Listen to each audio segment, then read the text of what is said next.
noon. Good afternoon. Thank you for being with us on this Friday. It's good to be with you. I'm Symone Woolridge. Yeah, the big story today, you could see it right there on your screen. The weather. We are under a winter storm warning, dealing with the snow and the wind right now and bracing for what's to come because, friends, it is expected to get worse. We have team coverage this afternoon to bring you the latest on this winter storm. Our Andrea Albers, you can see her there in studio monitoring any crashes or concerns out on the roadways. Reporters also in the field as well. And meteorologist Brendan Johnson is out on the storm chaser getting a feel for some of those road conditions. But before we hear from them, let's begin with meteorologist Tyler Moore. So, Tyler, we could see blizzard-like conditions today. We know that city offices and businesses are closing early. Also, a snow emergency within the last hour or so has been extended for Milwaukee County through 12 o'clock tomorrow. So some changes being made, and then you're also seeing higher totals when it comes to that snow too, right? Yeah, we are trending on the higher side for some of our snowfall totals expected across the area. It's just been coming down away from the lake. You had a couple miles inland, and that's where it's been dumping snow this morning and now going to continue into this afternoon. Here's a live look from Milwaukee. A lot of snow falling. Some of the roadways looking just wet outside of Milwaukee right now. But notice as we pull up the radar, a lot of snow is still flying across the area, but right along the lake from Milwaukee down through Racine and Kenosha, that's where some rain is mixing in. So this is not all blue indicating all snow. We do have some rain mixing in, but most of the inland areas are picking up several inches of heavy, wet snowfall at this hour.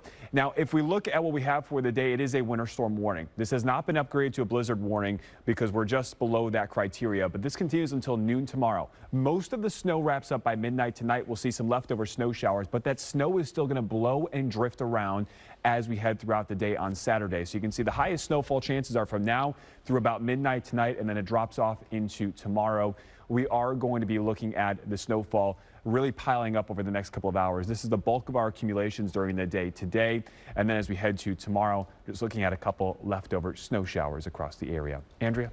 Okay, thanks so much, Tyler. I want to start off by giving you a picture of what we're dealing with on the roadways right now. This is just one example. This is I-94 East at Moreland Road. I'll move aside so you can see a little bit of what we're seeing. There's a crash here on the ramp onto the interstate that is slowing down traffic, but you can see here just how bad the visibility is right now for drivers. Let's take a look at our winter road conditions map as we take a peek across the Milwaukee metro area. You're going to see a lot of the same right now.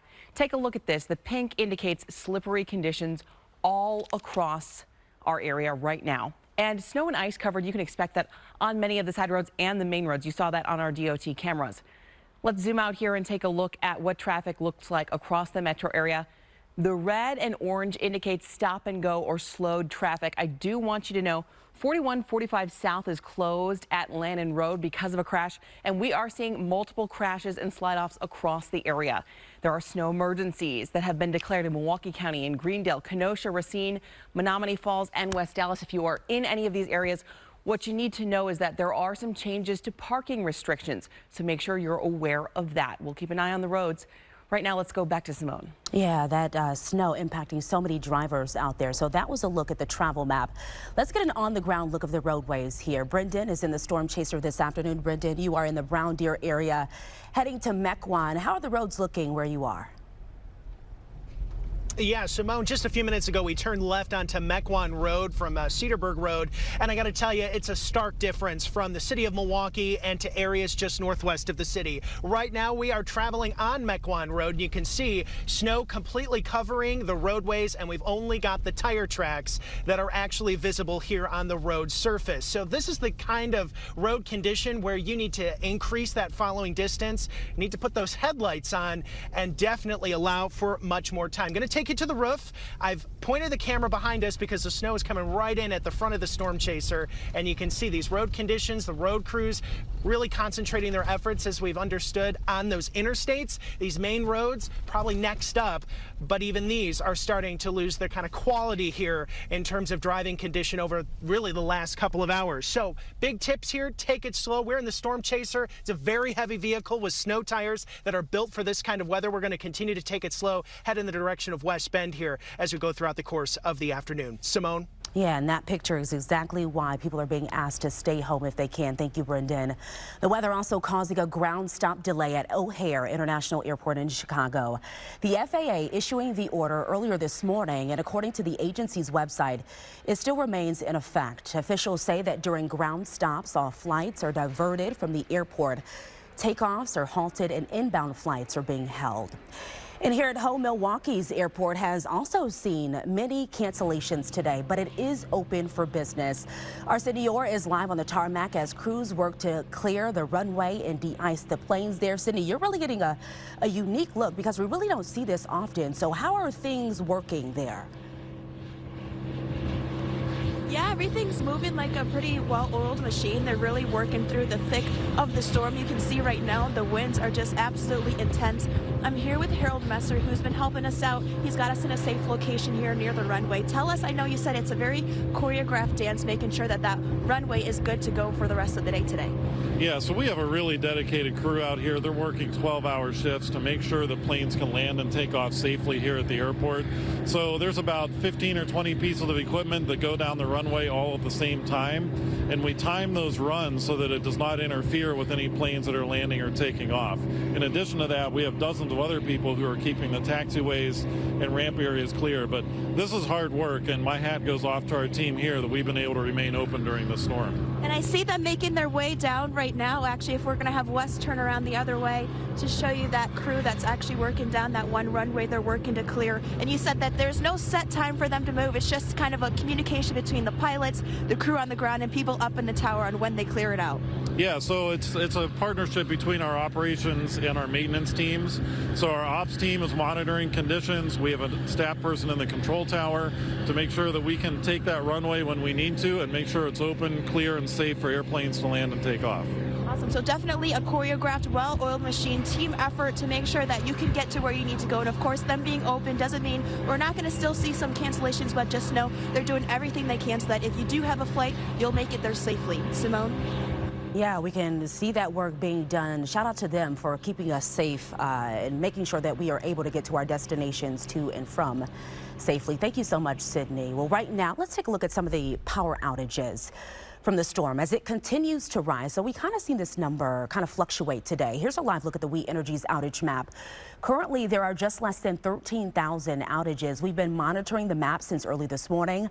The highest we have seen without power has been around 27,500 customers.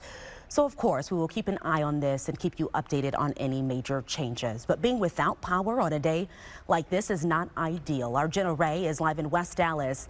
Jenna, are people in that area without power right now? How's it going for them? Symone, we've been driving around some of these high-level power outage areas that we've been seeing on the We Energies map that you just told us about. Again, less than 13,000 right now, which is a significant cut from where we were at just a few hours ago. You can see behind me, we're at a power outage at this intersection here in West Dallas. We're at Hawley and Main Street. Now, their stop signs are put up on this intersection. However, we've been here for about 2 hours and we've seen cars just zipping through this intersection. So if you're out and about today, there's a car right now just blown through that stop sign. If you're out and about driving today, please be careful. Understand that there are power outages throughout the area and that some lights may be out. I know it could be hard to see, but please be careful when you're driving through some of these intersections. I have been in contact with We Energies today, and they told me that they're just working to get crews dispatched out as quickly as possible. That's why you're seeing those power outages fluctuate as much as they are, because when they have an outage, crews are immediately being dispatched, figuring out what the problem is, either fixing it on site or getting more crews out to fix it as soon as they can. So again, working quickly to attend to those power outages, and we're keeping an eye on it for all of you at home. For now, we're live in West Dallas. Jenna Ray, TMJ4 News. All right, thank you, Jenna. And you'll want to stay with us throughout the day. Storm Team 4 is tracking the latest round of snow. The worst, guys, is still to come. Our meteorologists will continue to provide you updates on this winter storm. Many people are weathering the storm right now, paying their respects to the late U.S. Senator and former Bucks owner, Herb Kohl. This is a live picture of the memorial service that started at the top of the hour. The service at Pfizer Forum is open to the public, so if you would still like to attend, just enter through the atrium entrance located off of Herb Kohl Way. And the passing of Herb Kohl reaching far and wide, including the White House. President Joe Biden remembering the late senator in a statement saying, quote, Herb Kohl was one of the finest people I've served with, a kind and principled man of integrity and character, one of Wisconsin's greatest ever advocates and a dear friend. Kohl died late last month at the age of 88, and you can watch the full live stream of this service on our website, tmj4.com. It is 12:10 right now, and still to come, Ian Thompson with Visit Milwaukee joins us live to preview some of the events, yes, that are still happening this weekend. And a little later in our newscast, the decision from Milwaukee Public Schools that will appear on your ballot.